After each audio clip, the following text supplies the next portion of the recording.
Hi, I'm Charlie Meadows. On behalf of the John Birch Society, we are at the state capitol in Oklahoma City. Joining me today is recently retired Oklahoma State Senator Randy Brogdon. Next to him is State Representative Charles Key from Oklahoma City. And then further around on the right here is State Representative Mike Ritz from Broken Arrow, Oklahoma. Welcome to this roundtable discussion, gentlemen.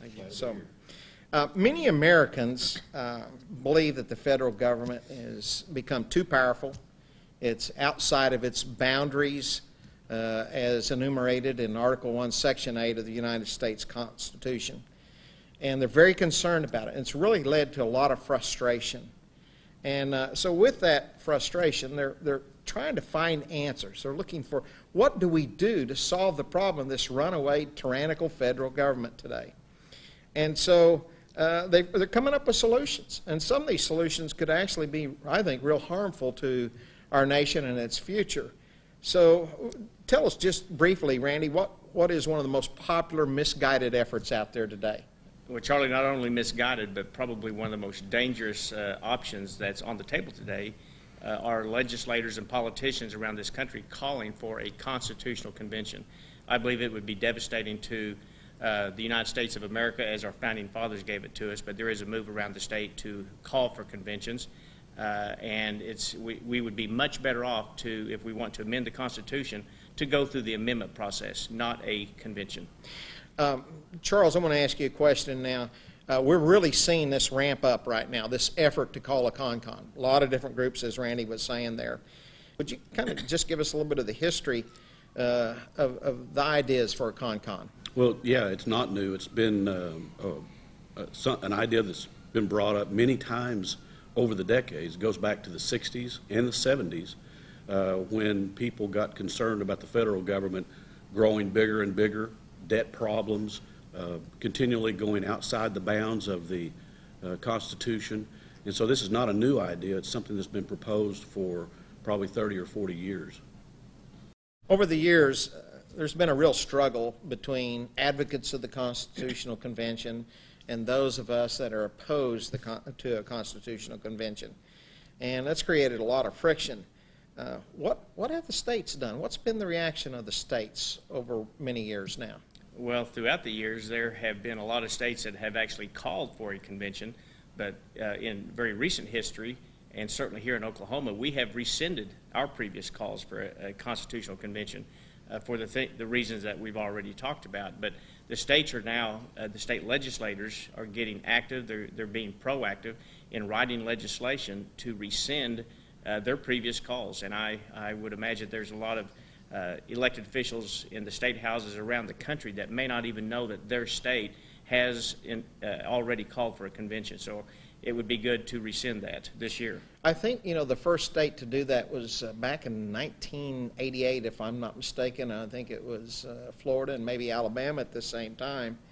And how many states have rescinded their calls for a con-con now? 16 so far, and Oklahoma, we wrote legislation 2 years ago, and we have rescinded our call very recently. Okay. Now, I think it was 2 years ago we rescinded our call. Yet what happened in the session earlier this year, Charlie, and as far as maybe leadership rethinking that? Yeah, how soon we forget. We had some leadership that brought up the idea of, excuse me, calling for a con-con again, and we had a discussion in one of our meetings about that. It was brought up, and some of the leadership had forgotten that just the previous year we had rescinded that call for a con-con. So it was quickly put down by many of the members. Mike, I want to ask you this. Can we compare a state constitutional convention to perhaps a con-con call from the states to amend the U.S. Constitution? Well, states are autonomous, and they vary from state to state, and they have limitations on constitutional conventions. There are no limitations on the federal level, and they can call it, they can write it, and they can destroy the Constitution that we know as a precious document. So are you saying, Mike, that if we did call a con-con, that it would be very difficult to limit it and regulate the Constitution? I think history and historians have told us that it would probably be very difficult to limit it. Okay. Charlie, I want to ask you a question now. Now, we've heard a lot of reasons as to why we need a con, such as a balanced budget amendment, term limits, line item veto, many different issues out there. If the states were to call for a con, how could the states set limits for such a convention?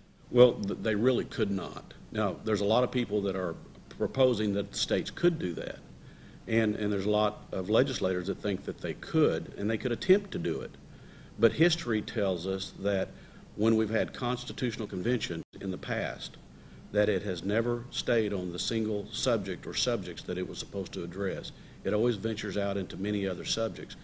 And in addition to that, we have a host of witnesses or experts, I should say, that have addressed this questions. Former Supreme Court justices, Warren Burger, for one, U.S. Supreme Court Justice Arthur Goldberg, such well-known law professors such as Lawrence Tribe of Harvard, Charles Rice of Notre Dame Law School. One of those is a conservative, one's a liberal. There's Democrats, Republicans, Libertarians, Conservatives, Liberals, that the majority agree that if you have a constitutional convention, you may think that you can require it to stay on a single subject, but you can't.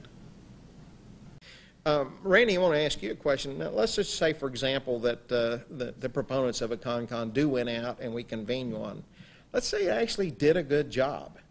Would there be a problem with that? Well, I think there'd be a very serious problem with it because, in fact, it would set a precedence. And I believe it would make it easier and easier to have another constitutional convention.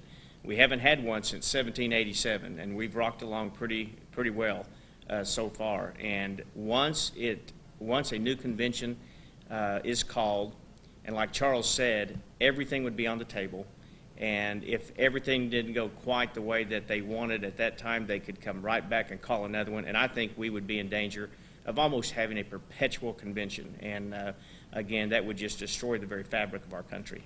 So would you say then that citizen activists maybe that are in organizations that are pushing for a con, maybe they'd be a lot better off just working on their individual U.S. congressmen to accomplish something like that? Absolutely. Is that a reasonable thought? Absolutely. Yes, I think it's very important to change the process the simplest way possible, the least expensive, the less problems of going through the process.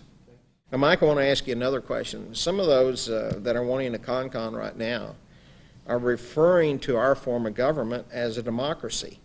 Now, isn't that a little bit revealing with some of the problems that might exist within some of the people that are calling for these cons? Well, by the inherent definition, we're not a democracy, we're a republic. And we have to realize that we are ruled by constitutional law, the U.S. Constitution, which this document gives us a system to make the corrections, if necessary, properly and not to waste the precious time of those involved in the process.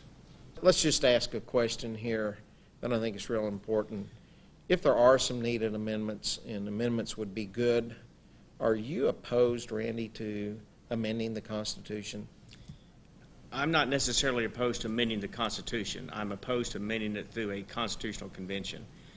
For example, let's say that we had a constitutional convention because people wanted to have a balanced budget. Now, that sounds good on its surface, but if you do not have very specific language in the balanced budget amendment itself, saying the best way to balance the budget is to reduce spending. If that language is not in there, guess what? Then we're left with a balanced budget amendment, and the only other option is to raise taxes. So that is much better to be dealt with through the legislative process, not through a con.